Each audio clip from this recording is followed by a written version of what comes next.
भाजपा सरकार से हर वर्ग का नागरिक दुखी है और मुक्ति भारतीय जनता पार्टी से चाहता है कि ये वो सरकार है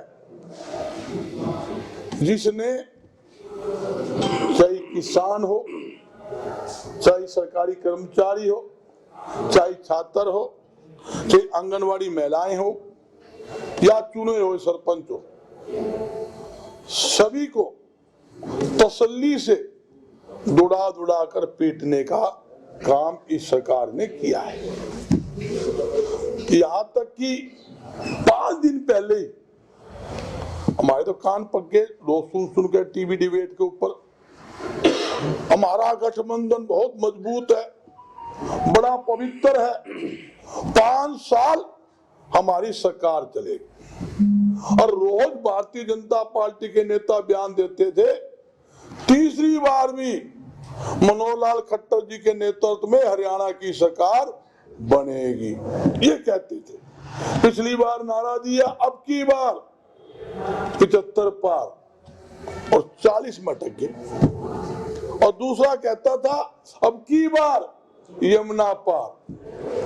और दोनों महकमे जीवने के लिए, मलाई खाने के लिए इकट्ठे हो गए। मैं यही बताना चाहता हूं, अगर सरकार ने अच्छा काम किया होता, मनोहर लाल जी ने प्रदेश के व्यापारी, किसान, कर्मचारी, मजदूर, उद्योगपति, आम जनता के हित में काम किया होता तो भारतीय जनता पार्टी मनोहर लाल खट्टर को हटाती नहीं। मैं एक ही बात पूछना चाहता हूं, चुनाव के एक दिन बिल्कुल नजदीक उनको हटाया गया। 9.5 साल जो प्रदेश की जनता के साथ जाती हुई, किसान शहीद हुए, मंडियां बर्बाद हुई, गरीबों की जेबों के अंदर नए नए टैक्स लगाकर टैक्स के अंदर बढ़ोतरी करके जो डाके डाले गए, गरीबों के मुंह का निवाला छीना गया, वो दिन वापिस आएंगे क्या? भारतीय जनता पार्टी ने जब सर्वे करवाया, पता लगा ग्राउंड पे कुछ नहीं है, धरातल के नीचे जमीन नहीं है और 10 की 10 लोकसभा सीटें हारेंगे और हरियाणा में भारी बहुमत से कांग्रेस की सरकार बनने जा रही है। जब ही आनंद फानन के अंदर तुरंत प्रभाव से मनोहर लाल खट्टर को हटाने का काम किया और जेजेपी को घर बिठाने का काम आपके सामने किया। और जहां तक कि ये तो वो सरकार है, चंदा लाओ काम ले जाओ, चंदा लाओ काम करवाओ।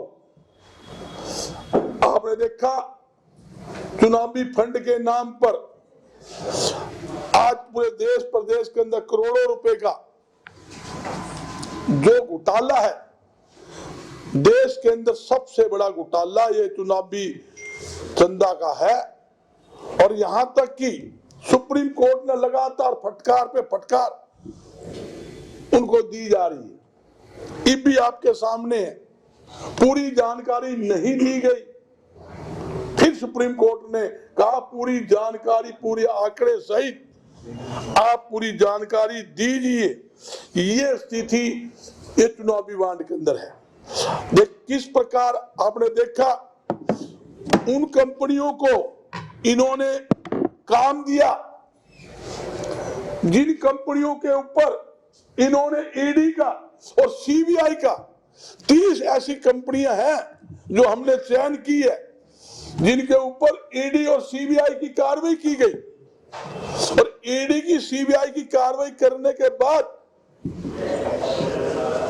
तुरंत जब उन्होंने चंदा दिया, सारे साफ बेदाग सब कुछ क्लियर हो गया, क्योंकि उन्होंने सरकारी एजेंसियों का दुरुपयोग करके उनके चूड़ी चढ़ानी थी और माल खाना था। ये पूरा रिकॉर्ड मीडिया के अंदर आ चुका है, किस कंपनी ने कितना कितना पैसा चंदे के रूप में दिया, ये पूरी डिटेल आई हुई है। ये भी आई हुई है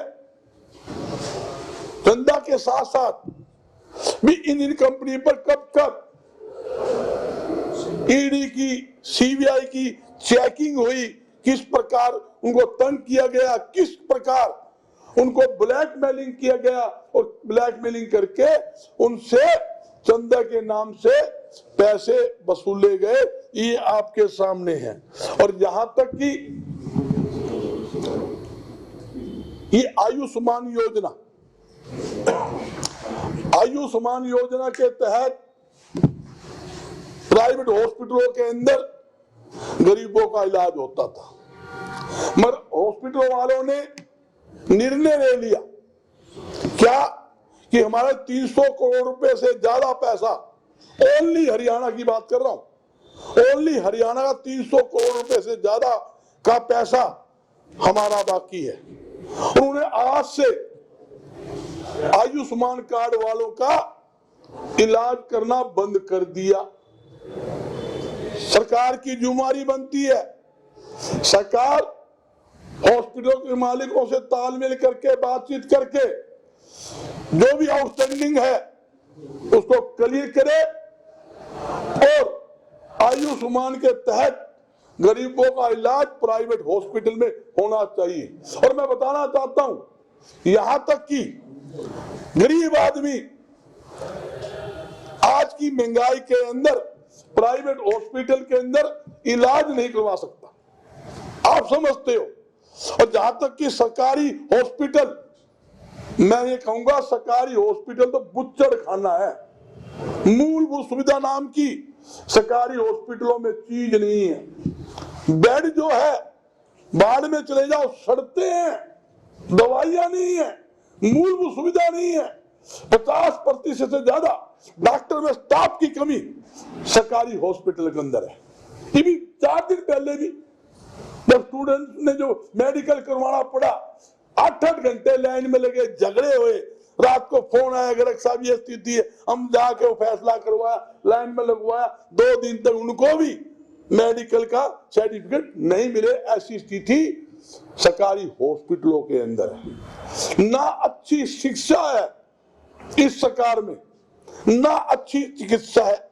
सरकारी हॉस्पिटल आपके सामने मैंने बता दिया, सरकारी स्कूलों में मूलभूत सुविधा नाम की कोई चीज नहीं। हजारों सरकारी स्कूल इन्होंने बंद कर दिए या मर्ज कर दिए।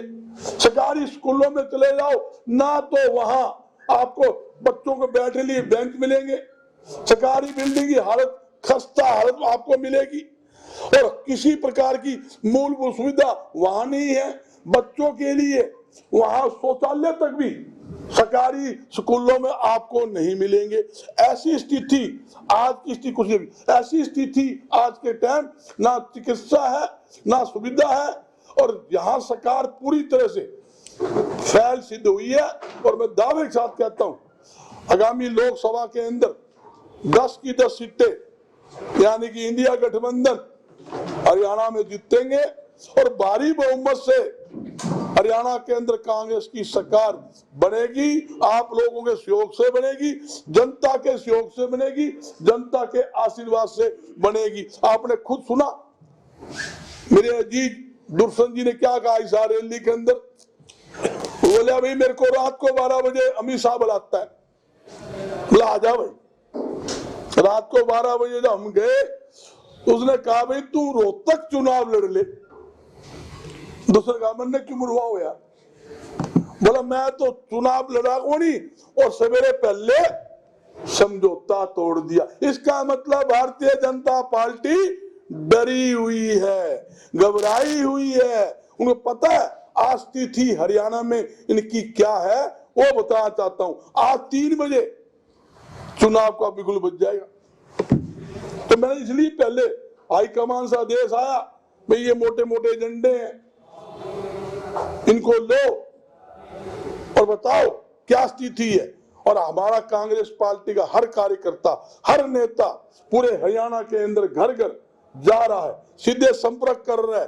कांग्रेस पार्टी बड़ी भारी मजबूती के साथ दंगल जमाए हुए बैठे हैं। और मैं क्या चाहता हूं, एक छोटी सी वर्कर मीटिंग करते हैं तो हमारी रैली का रूप ले जाते हैं। अगर रैली करते हैं तो भाई कहने की जरूरत नहीं, फिर तो रेला ही रेला है। आपने देखा अमित शाह की सरसा में रैली हुई, सारे बाजार बंद कर दिए, धारा 144 लगा दी, बाजार बंद, पंप बंद, होटल बंद, मंडी के अंदर लगा दिए, आधी कुर्सी खाली थी। गुहाना में भी शाह जी की रैली करी, ऊपर उड़ता रहा, नीचे कौन आया, भीड़ कौन थी, वापिस चला गया। जब हमने सरसा रैली करी, आपके सामने है 25 एकड़ की जमीन के अंदर सरसा के अंदर रैली करी, कटिया मच रहा था। तो हिसार में रैली करी 1-4 के ग्राउंड के अंदर, चारों तरफ हिसार के अंदर जाम था। ऐसी स्थिति हिसार के अंदर। हरियाणा में जो जो हमारी मीटिंग रैली हुई है, आप देखोगे ऐतिहासिक भीड़। जब कलियात की मीटिंग की थी, कलियात में देख लो, है बारिश थी, सारी रात बारिश टप टप कर रहा, टेंट लगने जगह को नहीं, सवेरे 6 बजे काम शुरू करवाया। और आपके सामने है 40,000 आदमी सिर्फ विधानसभा ओनली कलाज की रैली थी, उसमें मौजूद थे। तो लोग चेंज चाहते हैं, बदलाव चाहते हैं। ये घोटाले की सरकार है, मैंने बताया जी इतना घोटाला है। और जहां तक हरियाणा की बात करूं भाई, दानी ये खा गए, सरसों ये खा गए, वो घोटाला। कोरोना के समय में लाखों लोग मर रहे थे, अरबों रुपए की लिस्टिक बादी, लिस्टिक घोटाला। पुलिस कस्टडी में शराब पड़ी थी, करोड़ों रुपए की शराब बेचकर शराब घोटाला। धान आपके सामने, हमारा डीएसपी जो हिसार का बेटा था, जब पलवल के अंदर उसकी ड्यूटी थी, धान को उसमें खनन के अंदर खनन माफियों ने डीएसपी के ऊपर गाड़ी चढ़ाकर उसको मार दिया गया। और आपके सामने डाडम के अंदर कितने मजदूर खनन घोटाला मरे, कितने जगह जगह मरे, सबकी एफआईआर दर्ज है, सबकी। और सरकार ने एसआईटी गठन कर रखी है। आज 3 साल से ऊपर हो गए, आज तो कोई मुख्य आरोपी पकड़ा गया, किसी बात तक कार्रवाई हुई। सिर्फ कागजों में है, असली माल तो जिम गए। राम कुमार गौतम जी ठीक कह करदा भाई, ये तो जिम्मन वाली पार्टी है। आधे महकमे तू जिम जा, आधे महकमे तू जिम जा, दोनों मिलके बंडलबाज करके महकमे जींगे, जनता जाओ भाड़ में। ये स्थिति है, हालात ये है भाई। वो कौशल योजना जो सरकार ने चालू की थी ना, वो सरकार की लागू तो बाद में होगी, हमारा खट्टर साहब पर लागू होगी। वो 4 साल की योजना थी, वो खट्टर साहब का वो 4 साल इस भारतीय जनता ने पूरी करके उसको घर बिठा दिया। यह स्थिति है।